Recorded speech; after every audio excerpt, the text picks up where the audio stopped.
wanted to make something special for our anniversary, but as you know, if you've been following me for a while, you know that Scott is on a low-carb diet because of his triglyceride level was too high, so that's what the doctor recommended.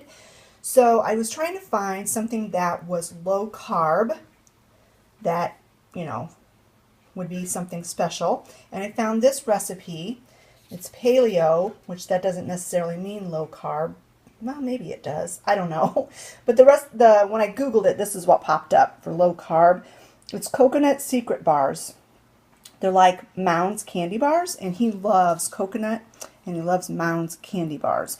So I'm going to try to make this recipe. Now, my only problem is that it calls to use a food processor, and all I've got is a little mini food processor, and I have my NutriBullet.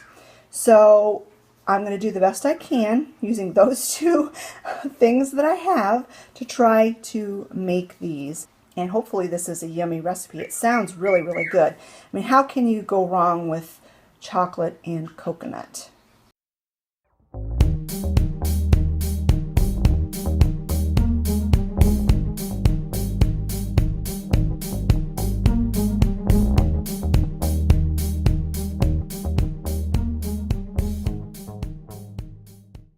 This is going to be a complete experiment as to whether this works or not, because my little food processor that I had, I couldn't find it at first, and then I finally found it, dug it out. It was stuck clear in the back of one of my cupboards, and I opened it up, and the last time I had used it, I used it to make homemade laundry soap, and you have to grate up this bar of solid soap for it. So I had used it to grate soap, and so it still has soap all over it. So obviously I'm not going to be able to use that for food, so I'm going to only be using my Ninja. So we'll see how this goes. So I'm just going to process the coconut in small batches at first, and then, I don't know, like I said, this is going to be a complete experiment. I'm not sure I have enough coconut, so we may only just be doing half a batch. So, because we need 4 cups of unsweetened coconut, and it looks like maybe I only have maybe 3, but like I said, we'll see. I'm going to do this 1 cup at a time, get the coconut, you know, processed. It calls for slivered almonds, so I'm going to put some almonds and coconut together, process it, and then you have to put melted coconut oil. So I'm just going to put you on fast speed, and we'll just see how this goes.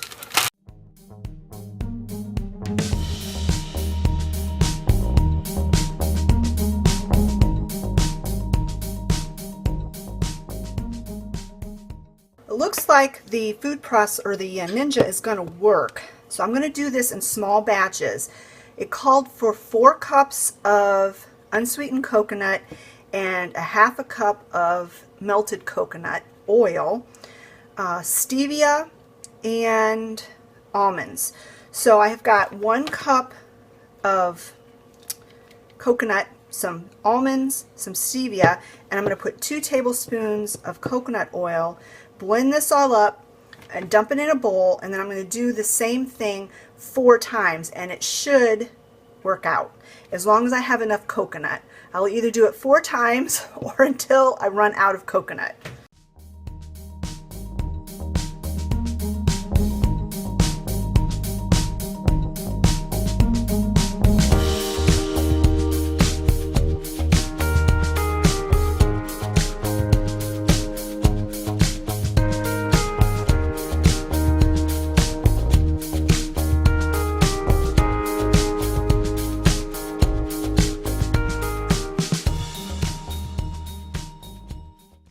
I was right, I only had 3 cups of coconut, but I do have coconut flour here, which is basically ground up coconut, which is what I did in my Ninja. So I'm going to go ahead and add another just a half a cup of the coconut flour because it is finely ground. So, you know, if this was like coconut flakes, it would probably be a full cup before it was ground up, if you know what I mean. And I did discover that adding the coconut oil into the Ninja really didn't work very well. Now, boy, am I making a mess. It just clumped it up, and you know, it just didn't work very well. So I've got my half a cup of coconut oil here minus 2 tablespoons that I have already put in it. I'm just going to go ahead and dump that in there. That was Lucy coming through the doggy door. And I'm just going to mix it thoroughly. So what we have in here is, if you had the correct ingredients, it would be 4 cups of unsweetened coconut ground up, 1 bag of slivered almonds, which equals 1.5 cups. The equivalent, I've got 2 tablespoons of stevia. It's a stevia blend. And of course you can make it as sweet as you want. I'm going to taste this in a minute and see if I need to add more stevia. And 1/2 cup of melted coconut. And you just want it to be totally combined. Like I said, I'm going to taste it here and see if it needs any more sweetness. No, that's plenty sweet enough.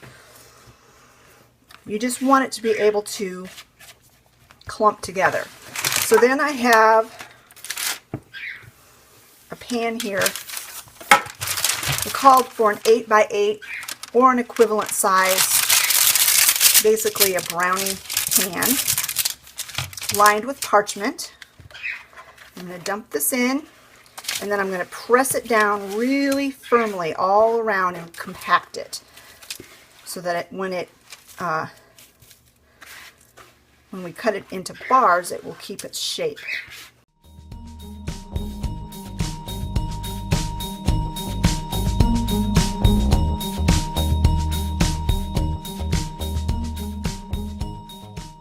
So now I'm going to stick this in the refrigerator just to make sure this gets nice and solidified. And of course, I read the directions wrong. I wasn't supposed to blend the almonds in with it.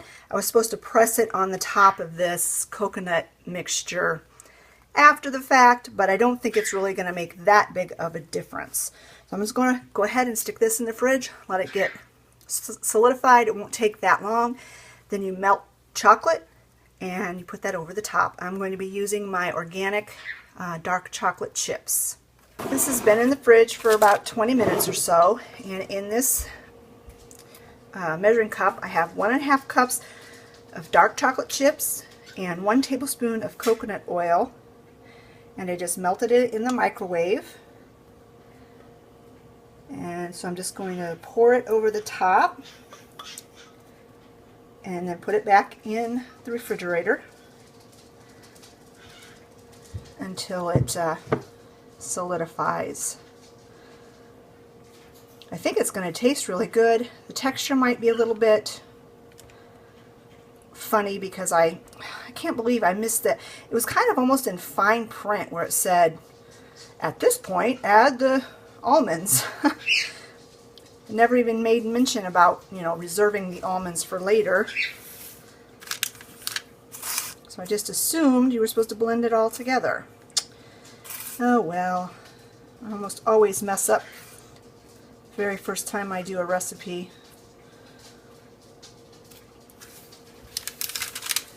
In the fridge it goes. I will take a picture when I cut these and let you know if we like them. They were absolutely delicious, and they were a big hit with the family. They were a bit crumbly because of the mistake that I made with blending the almonds in with the base instead of just putting them on the top. But I think I will be making this recipe again, and when I do, I won't make that mistake, and I think it will make a big difference. Thanks so much for joining me today as I made these paleo low carb Mounds candy bars for our special anniversary dessert. I hope you enjoyed this video. If you did, give it a big thumbs up, and we'll talk to you later. Bye, friends.